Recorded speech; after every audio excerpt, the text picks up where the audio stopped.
Well, hello again, everybody. Welcome to another edition of Sportsbook Confidential. My name is John Sullivan, and I have a new microphone.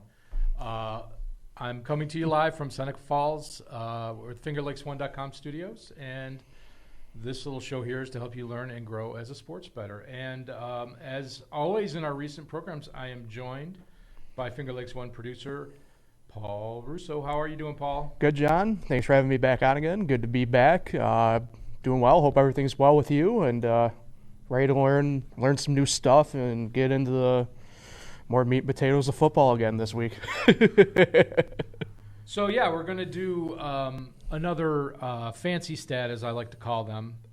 Today we're going to talk about PDO, and we'll get to that in a minute. And then, of course, we're going to also talk about this weekend's NFL games, some exciting matchups. I think most people are interested in the Bills and the Patriots, not so much into the Colts and Texans, but we will see how that all goes. But before we do that, let's do what we always do and update my bankroll. And last week we had a starting bankroll of $243, and we had the Oregon Ducks money line against Utah, and they had a very bad day. They went south, as they do this time of year, and minus $8 to the bankroll. We did beat the closing line. We had plus 140 on the money line, so giving myself a plus one on the count. And then we had the Colts minus 3 against it's actually plus 3. Colts plus 3 against the Buccaneers. And that was a loss, minus $8. They lost by 7. The closing line was plus 3, so we give ourselves a 0 for that particular game on our count. And then I had the Packers money line, which was a winner, plus $9 to the bankroll. I believe we had them at plus 110. I'm giving myself a minus 1. I think they closed at plus 115, so I'm going to give myself a minus 1 on that one. So if you do the math there, that is a subtraction of $7 to the bankroll, which makes our new bankroll $236. Not much change there. Dividing by 30, as I like to do to adjust my bet size, makes my bet size going forward $8 this week. And my count, for those of you that don't watch regularly, we give ourselves a plus 1 if we beat the closing line, a minus 1 if we do not, and a 0 if we get the same as the closing line, and that makes our new count plus 14, a 0 change from last week. So not a great week, but not a bad week. If I'm going to have a losing week, it might as well be a very small loser. So having done this, let us move on to PDO.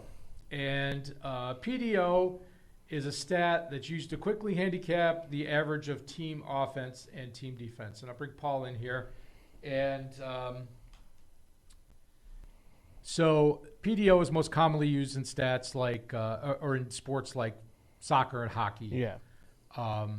And the simple, if I was explaining it to somebody, I would say that it's save percentage plus shot percentage. So in hockey, your save percentage of your team goaltending plus the shot percentage of your offense. In soccer, the same deal. Do you have any idea what PDO stands for? Not a clue, no. Do you have any guesses?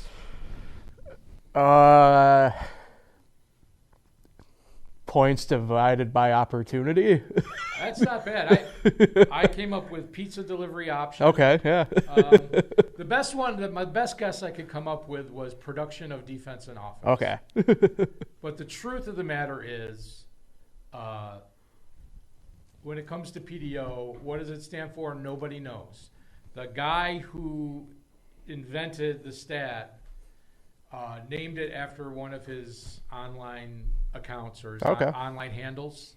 All right. So it's just named after somebody's initials. Kind of like finding an asteroid and just naming it after yourself. Yes, kind of. Yeah, it's like finding your own planet. Nobody knows what it means. But the idea behind this stat, and it can be applied to a lot of different sports, is that you can quickly handicap a team whether they're playing above average or below average because of how the stat always tends to come to a median around the number 1.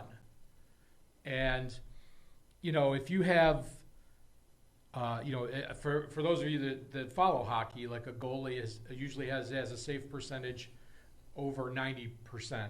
Like maybe 95% is a really good goalie. Mm-hmm.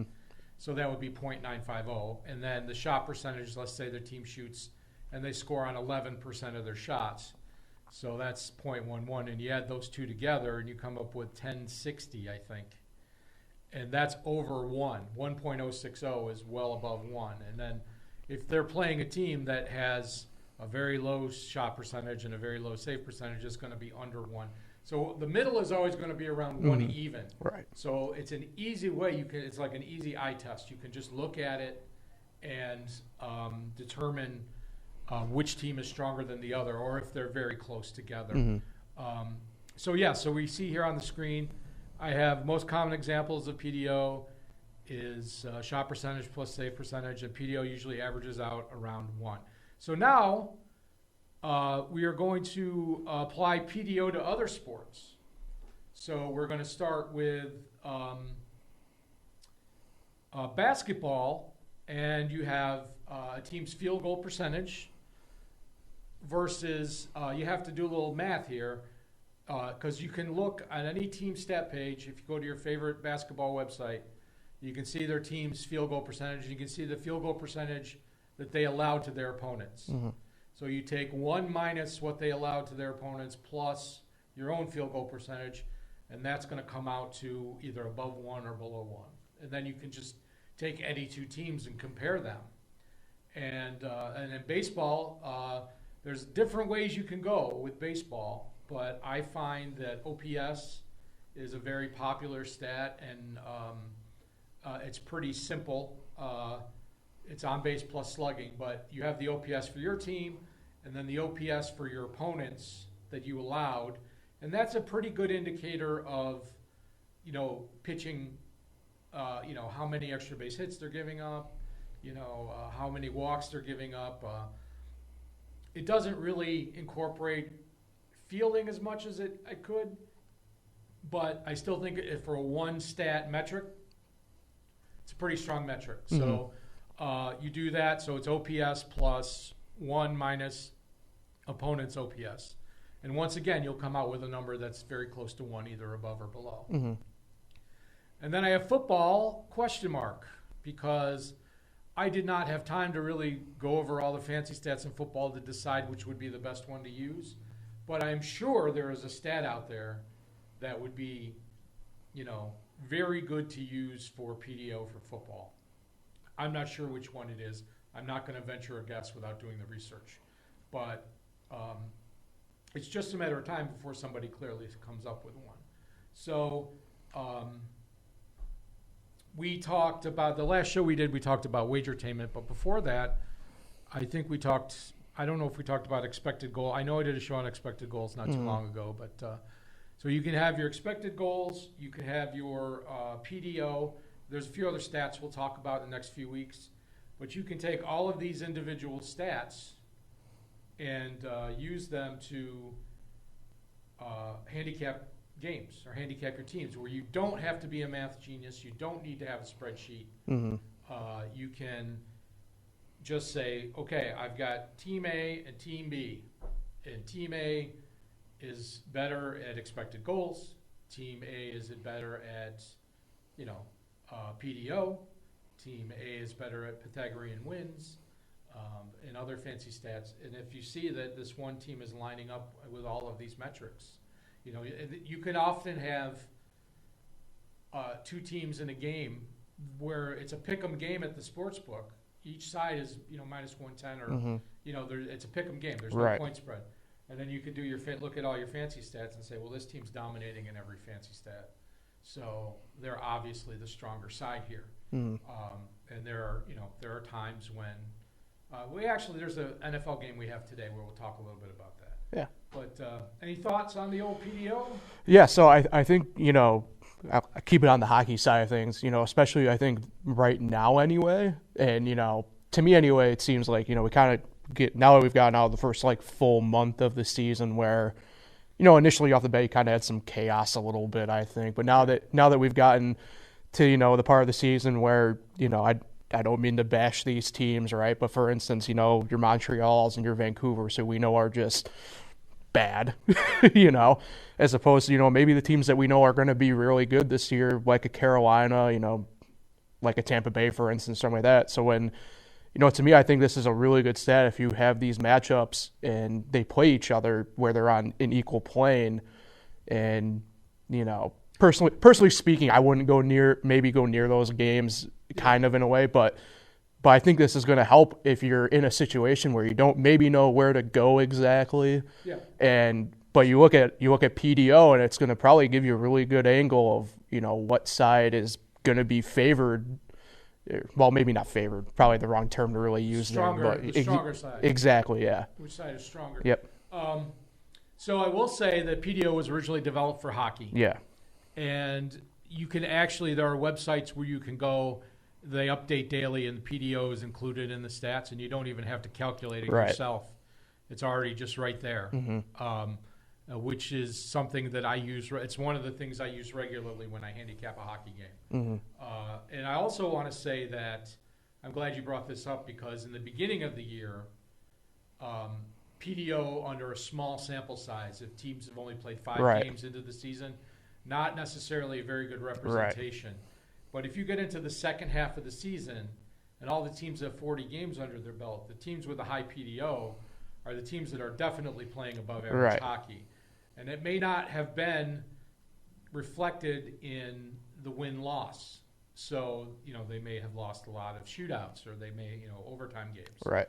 Or they have had bad goaltending or they've just had unlucky shot percentage, low shot percentage, hit the crossbar a lot, hit the post a lot. And then they're starting to pot those shots. Yeah. And so as the season goes along and you have more and more data, PDO becomes more and more relevant. And that's important to know. Right. So I'm glad you brought that up. So that's our lesson for today. That's really all there is. And I suggest you check it out and play around with it. All you need is a calculator and a piece of paper and a pen or however you want to do it. But I think it's a very handy stat, and I think it's something that maybe could help some people. So let's, since we started late, let's just move right along to the NFL games this week. And I'm going to put them up on the screen right now. Giants at Dolphins, minus 4.5, 41. And my model has it at minus 2.41, 37.54. My model really likes the under, especially because Mike Glennon is supposed to play in this game. So the Dolphins have been playing well, and I actually went to the Sportsbook a few days ago, and the Super Bowl future on the Dolphins is 400-1 right now. And they have a legit shot at the playoffs.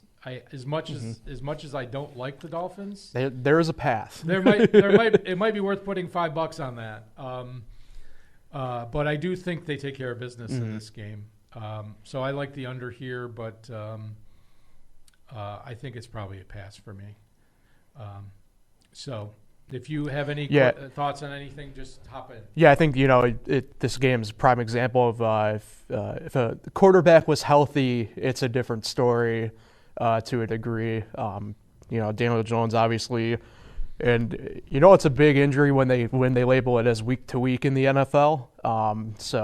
If Mike Glennon is starting, I'm with you. I don't think I really probably want to really touch this game in the grand scheme of things, but if Daniel Jones was healthy, completely different story. But you bring up a good point with the Dolphins. They have been playing a bit better.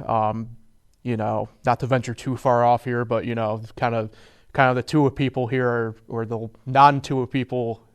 He's been playing noticeably better the past few weeks. Just shows, especially with the young quarterbacks, you just need the reps in, and they can at least find their way to some degree. I'm not too much of a Tua fan. I've never really been a Tua fan, but my only knock on him was not his ability. It was always his ability to stay healthy. Yep. That's always what it's been about. For sure. All right, let's move on to Colts at the Texans. Texans plus 9.5, 44.5.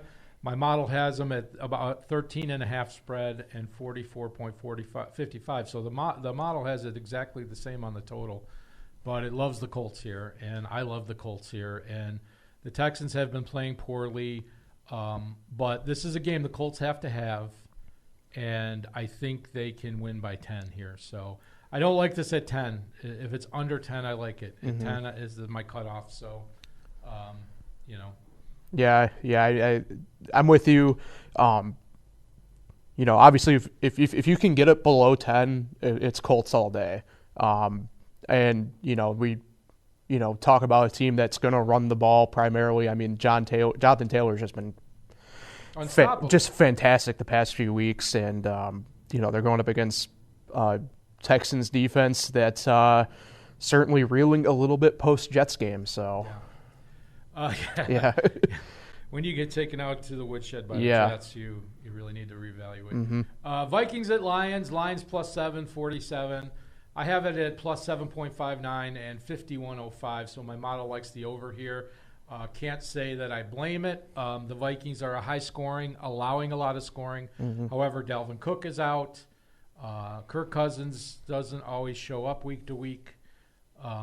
I feel like this is one of those games where if you bet on the Lions, they're going to break your heart at the end. Yeah, that story's happened a few times already. Yeah. They're they might be the best 10-1 team of all time or something stupid like that. But you do bring up a good point about pretty much what Kirk Cousins will show up this week. And I think against the Detroit secondary that certainly collapsed last Thursday on Thanksgiving a little bit, and showing that it's probably for sure the weak spot on that defense. And if Kirk Cousins is clicking on all cylinders, he's got the weapons available to him to just light him up, whether you have Dalvin Cook or not. So, the receivers have really shown me a lot in the last few weeks. Yeah. Which has been great, but this game has close game. But I can't bring myself to. No, I'm with you too on the fact that I think in the end you will get the classic Dan Campbell heartbreak at this point. I don't. Very few people are going to pay their rent on the Lions. Nah. I'll put it that way. Eagles at Jets. Jets +7, 44.5. I have it at +7.94, 47-36. This is a very similar game. Again, the model likes the over, and Jalen Hurts is supposed to play, but he might not be 100%. That makes this game a lot closer, and I feel like this is another game where the Jets are going to break your heart if you put money on them. And the Zach Wilson experience continues. Yeah. Is Minshew in line for the Eagles if Hurts is out? I think it's Gardner, right? Yeah, he is the backup. And it's really amazing to me how little he's played, which either means they just did not like him after he came on board, right? Or they saw something in Jalen Hurts that him not 100% is worth more than Gardner Minshew, which I don't believe. I think Minshew's a viable starting quarterback in the league compared to some of the other guys that are starting right now. Right. All right, Cardinals at Bears. Bears +7, 43.5. I have it at +6.89, so that's basically right there. 49, 30. Wait, I can't remember what I had. Anyway, I don't have my phone, so maybe that was 39.78, or it's probably 49.78. I mistyped something. There's got to be, with the Cardinals, it's got to be 49. Yeah. But we don't know if Kyler Murray's going to play. The Red Rocket is going to start for the Bears, and they seem to have their running game going again, and I just don't. There's nothing about this game that excites me at all. Yeah, it's not a fun game, I think, to bet at all. Both teams are going to be relying heavily on the run game, no matter what. Who would have thought that as we enter week 13 in the NFL that one of the matchups we'd have is Colt McCoy versus Andy Dalton, potentially. Yeah. So it's it's very interesting. Yeah. how that team has continued to win games. Yeah. So unimpressively. No. Yeah. The defense has actually been getting the job done. Yeah, I mean, it's the Cardinals have been a really weird. I mean, they've been the weird team at the top of the NFL, really at the top of the NFL. Yeah. Like I don't get it. I thought they were a team going into the year that I personally had them kind of pegged at the bottom of the West in general, let alone the entire NFL. But you gotta give props to that defense. You really do. I mean, anchored by Syracuse's own Chandler Jones. So, shout out to him. But yeah, I'm with you. I'm not a big fan of this game at all. All right, so we're going to move on to the Chargers at the Bengals. Very interesting game in the AFC. Bengals -3, 50.5. As I've said before, you could take any Chargers game, put the total at 50. Yep. And either add 3 or -3, depending who they're playing. And I actually think this is a game where you would probably add 3, but the model says 50.89, so it's right there. It says the Bengals -4.62, and obviously Bengals looked very good last week against Pittsburgh. However, I feel like they were playing a team that was in major disarray, so they looked a little better than how strong they really are. But the Bengals have beaten the Ravens. They've beaten Pittsburgh twice. Yep. I don't think have they played the Browns. I can't remember if they played the Browns. I think they've played once. Okay. I could be wrong though. But they're looking good for the division, and I mean teams go from like seeded number 3 to out of the playoffs every week. It seems like. Yep. It's crazy how every game how important it is. So this game is probably. Of the early Sunday games, this one is the one that I'm probably circling. Yep. Yeah. And then we have the Bucs at the Falcons. Falcons are getting 10 at home, 50.5. I have it at +915 and then 51.81. So there's no Antonio Brown again, and it's the Matty Ice show. Another team that's actually kind of picked it up over the past few weeks, kind of quietly in Atlanta. I think they're like 7-5 against the spread or something really interestingly weird like that. This is a team where I'll watch the highlights or the condensed games for a couple of weeks, and I'll be like, wow, this team's not too bad. Yeah. And then I watch a whole game. Yeah, and then it's just You're like, oh, what was I thinking? Yeah. So. I don't know. I would be very happy if the Bucs could lose a 1 or 2 division games. Yeah. All right, let's get back to the rest of the games. We have the Washington Potato Skins at the Las Vegas Raiders, -1.549. I have this game. This is what I was talking about before. My model has this game as a virtual coin flip, 0.05 difference in the point spread. So in that situation, the sports betting logic tells us to take the team that's either getting the points or is getting the better money line odds. Yep. So in this case would be the Washington football team. And then the model says model likes under 49, and I saw that number and my spidey senses just went off. I was like, this is a team that wants to run the ball. Yep. And if they're successful in running the ball, they're going to eat a ton of clock. We're talking about the Washington team. And the Raiders try to balance the run and the pass. Usually what happens is they get behind and they start throwing the ball all over the place. But if Washington does go ahead in this game, they're going to eat a ton of clock, and it's going to be a lower scoring game. Yep. So I like the under here. Yeah, I mean, you look at Washington too, the past, they're on the 3-game winning streak. And the backbone of that has been these long drives carried by a rushing attack. Antonio Gibson finding his footing with that. And look, I mean, Ron Rivera's not going to be afraid to keep following that up. I mean, that's, I think in the third quarter against Seattle, I mean, Washington had the ball for the better part of that quarter before they finally did end up reaching the end zone. And, you talk about how the Raiders have wanted to try that balance attack, and their running game has become a very big mystery.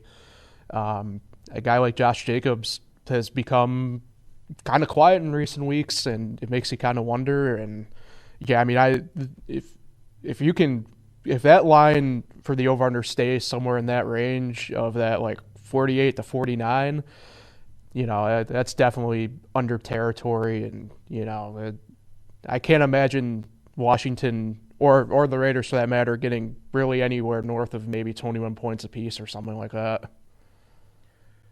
Yes, I agree. Let's go back to the list here. We've got the Jaguars at the Rams. Rams, I think, come correct, as the kids used to say. And minus 12.5 favorites, 48. I have it at minus 13.2, 47.01. I don't know about them covering here. I mean, obviously, I think the Rams will win this game. The total's pretty close there. The Jaguars, they've just been a very inconsistent team, whether that's something on the coaching or the skill positions, or I don't know it, or if it's just general health of the players. I don't know. But, it's funny, the Rams, they're saying, oh, Matthew Stafford, he can barely walk. And, it's people thought that Matt Stafford was being held back by the Lions for all those years he was there, but he had a lot of injuries. And, and he's a tough guy, don't get me wrong. Well, I think he's dealing with like an elbow or shoulder issue too with the foot. Like, it's weird what's going on there. So he's played through a lot of injuries. Yeah. And I mean, I have mad respect for him, but I mean, people have to realize that it's it's a tough sport to play. Right. I think they earn every dollar they make, But as he probably goes their title hopes. Yeah. As that saying will go. Yeah, they're definitely not the team I think we all kind of thought they were going to be this year. That's probably a safe thing to say. Speaking of healthy teams, we have the 49ers at the Seahawks. Seahawks are getting 3.5 at home, which, in most years you would never see that. 46.5. I have it at 44.45, and I have the Seahawks as 2.5-point dogs. 49ers are healthy now. Yeah. Makes a big difference. They have more receiving options. They have Kittle, Juszczyk, Garoppolo. Everybody's pretty healthy, no week-to-week type stuff. Right. I like that. I like the 49ers in this game. I don't think I can lay 3.5, though. It's so weird being on what is now going to be more than likely, barring some sort of really strange miracle, the backside of this Seattle run, and seeing how it's kind of going down. And talk about health. I still don't think Russell Wilson's fingers 100%. No. And that's more than enough reason. And it's weird that kind of like falling into a Twilight Zone type scenario here, where I look at it, I'm like, I'm about to just say like, yeah, I'd rather take the fully healthy Jimmy Garoppolo led offense against definitely not 100% Russell Wilson offense. You got to factor in Adrian Peterson being signed. Practice squad though. So I don't know if you watched the game last night, but Taysom Hill had a bad finger. Yep. Yeah. And they put a splint on it, and he threw what, 5 interceptions? Something like that. Yeah. I mean it. And Russell likes to throw this, lollipop ball. Mm-hmm. It's high spiral. Yep. And if his finger's not right, it's not going to happen. And they just don't have my hot take of the week is the NFL has passed Pete Carroll by. Yeah, no, I'm with you there. Yeah. I've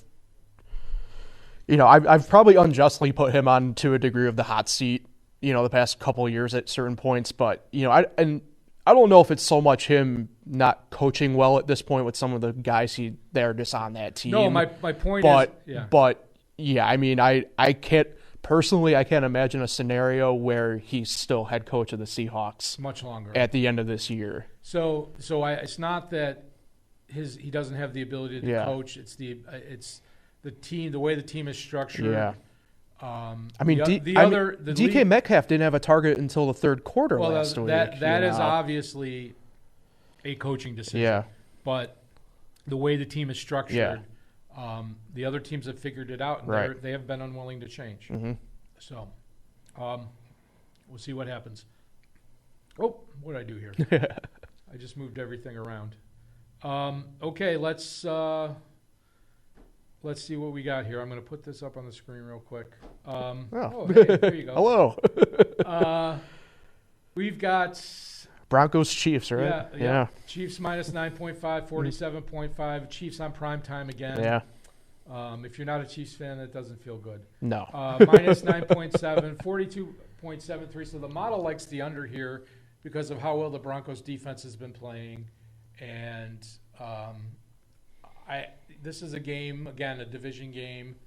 I could see this being a cover. Yeah. I would want to get 10 or 10.5 if I was going to take the Broncos. Yeah. I believe Bridgewater is going for them, right? I haven't seen anything saying he's not quarterbacking for the Broncos. And, I still don't fully trust this Kansas City team that they're allegedly back on track either in this. But I am with you. I think if you come across a line where it is 10 or 10.5, I think Denver would probably be a safe play, but I do know this at the very least. Like, the weather is supposed to be, the way it seems, decent Sunday night in Kansas City, so you don't have to worry about too much of anything kind of in that realm. But this game, for me personally, it just stinks. I don't know. I don't know if it's just at this point the Broncos, and then we know what they are anyway. But the Chiefs, I'm with you. I'm kind of sick of them. Just Well, it's interesting. I mean, they have a one game lead on the other three teams. Mm-hmm. But literally any week you could go Right. from first to last in that division. Yeah, It's crazy. And then the last game is the Patriots at the Bills on Monday night. Bills minus 3, 42. I have it as the Bills as a 1-point favorite, and then 40.51. So the model likes the under, believe it or not. Yep. So I don't know if we're going to get Super Bills or the Clark Kent version. Yeah. Which is can't run the ball, throw 4 interceptions. Yeah, I mean, I can't say I'm surprised actually by that over-under, though, at least total-wise on either Plus, side. It could be a snow game. That's true. Both teams have, in a weird way, have kind of been more methodical with the ball the past few weeks. I think, last week certainly lies a bit of an outlier maybe with the Patriots score. But, Mac Jones has been playing well. It's weird because, New England just doesn't have, again, a true, in my mind, a true number one running back. And yet, Mac Jones and Bill Belichick have found their footing together. And the Bills have, I don't think he's the long-term answer here, obviously, but, Matt Breida has been certainly a great find for them so far this year at running back. And I think, especially with the Bills, the more that he gets incorporated with that offense and with that book, I think it opens up more possibilities for you to where maybe you aren't necessarily more balanced, but you keep the defense on your toes knowing that there is a running back threat in that backfield that you can go back on. And, you bring a good point about the weather. You never know what will happen at Orchard Park rolling off of Lake Erie. So, but, I think both those teams going to Monday night going to be, in my mind, a classic kind of Northeast football battle matchup. Oh, for sure. And to me, I'm with you. I think that just screams under. I love that play on the under. Yeah, it's must watch for sure. And that probably guarantees it's going to be a blowout one way or the other. It's usually how it works. Yeah. So that's it for the week in football. And let's wrap things up by throwing up my picks here. Before I put mine up on the screen, is there any play you want to give out? Yeah, so there you go. It's the 3-alarm play. I do like the Bengals minus 3. Or wherever you can kind of get it at that point. I think it's going to probably fluctuate a little bit by the time it closes on Sunday. And then, I know we didn't discuss college football, but I do have one game in particular there that I do like. I just need to find it to be double sure I get the numbers right. There it is. App State at Louisiana in the Sun Belt Championship game, or as I call it, the Fun Belt. The Fun Belt. I love Louisiana. At the moment, they're getting 3. Where is the game? It is in Louisiana. They are playing it at Cajun Stadium. They played earlier this year. Louisiana, well covered the spread on that one. 41-13 was the final in the game earlier this year. But I really do love Louisiana. And another one, if you can get it at the right line and right spread, I know right now it's 6. If you can get Utah State plus like in the 7 range against San Diego State in the Mountain West title game, I think that's another one that would be a very interesting and fun play. Yeah, if they can score, if Utah State can score, I think about 24 points. They did have a pretty bad loss a couple weeks ago against Wyoming, but I'm saying that punter for San Diego State is going to be. I think he's worth a first-round pick. He's so good. Our true Heisman winner. Yeah, he might actually be the most outstanding college football player. All right, so I'm going to put my picks up on the screen here. I don't know if it's going to show you or me here. So, there it goes. It's me. So, you're taking ownership if these lose. Fair enough. Okay, I'm going to take the Washington football team and the Raiders under 49. We talked about that already.